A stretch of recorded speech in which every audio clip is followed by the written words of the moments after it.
Sənə belə bir maraqlı sual vermək istəyirəm ki, sosial aktiv tələbə olmaqla akademik fokuslu tələbə olmaq arasında, balans səncə necə qurulmalıdır? Mən düşünürəm ki, balans hər yerdə lazımdır. Yəni həyatımızın özündə belə balans olmalıdır. İş və karyera ilə ailə həyatı, yəni şəxsi həyat bu arada balans olmalıdır.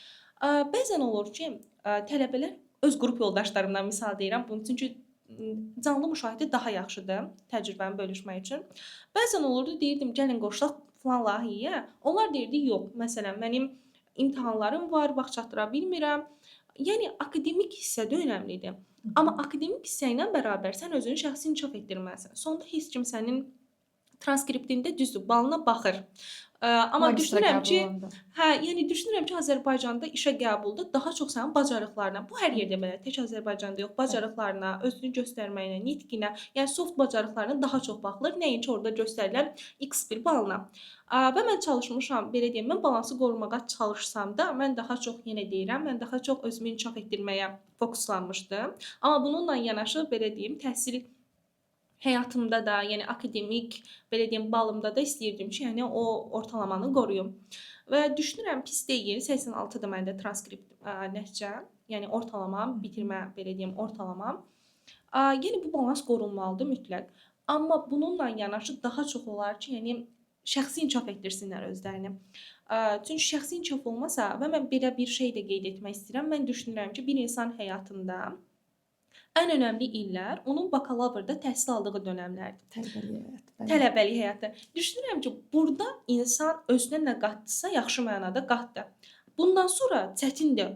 Yenidən həm zaman məsələsi, həm artıq burada başlayır maliyyə Hı problemləri ki, hı. X bir iş olsun, mən orada işləyim, aylıq gəlirim olsun deyə düşünürlər. Amma mən yaxın ətrafıma da, ə, öz şagirdlərimə də həmişə bu məsləhəti verirəm ki, mən yeni bitirmişəm və bilirəm ki, bu prosedur necədir. Ən azından yeni bitirən daha isti-isti bilir də bunu.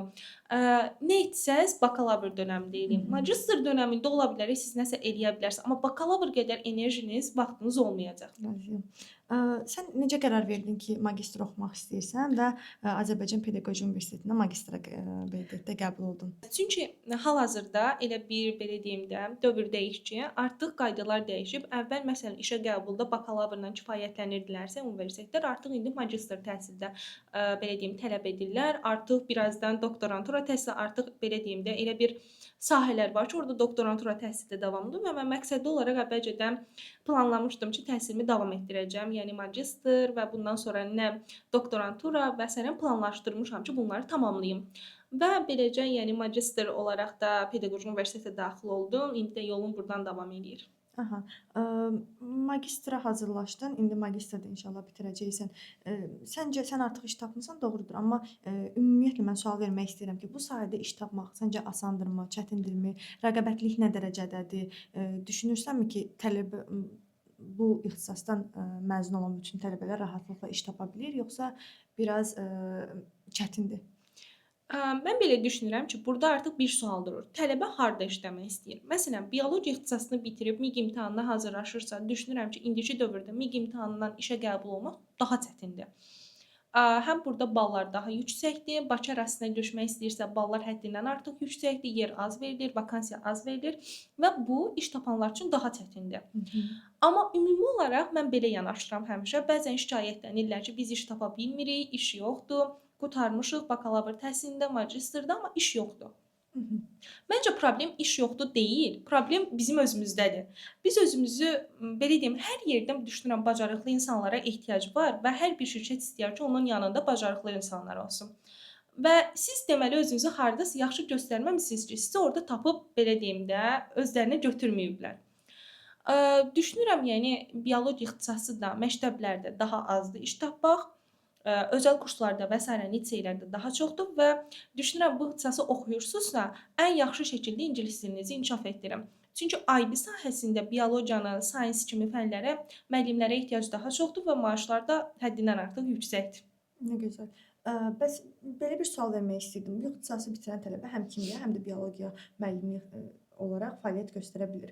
Nəyə əsasən seçim edilir? Sizdə universitetdə məsələn deyirəm, ola bilər ki, 2-ci kursda və yaxud da 3-cü kursda deyirlər ki, sizə siz kimyadan kimya üzrə davam edəcəksiniz, yoxsa biologiya dərslərdə bir dəyişiklik olur, yoxsa hər ikisi eyni səviyyədə Yox. keçirilir? Hər ikisi eyni səviyyədə keçirilir. Belə deyim. Amma departament olaraq bizdə müxtəlif departamentlər var. Kimya departamenti var, həyat elmləri departamenti var. Kimya biologiya aiddir həyat elmləri departamentinə, amma kimya aiddir elə kimya departamentinin özünə. Və belə bir seçim qoyulmur. Biz hətta praktikanı dünya məktəbində keçmişik 1 il müddətində. Passiv və aktiv olmaqla 2 yerə bölünürdü praktikamız. Bizdə orada həm kimya, həm biologiya üzrə praktika keçdik. Yəni 2 fənn eyni anda.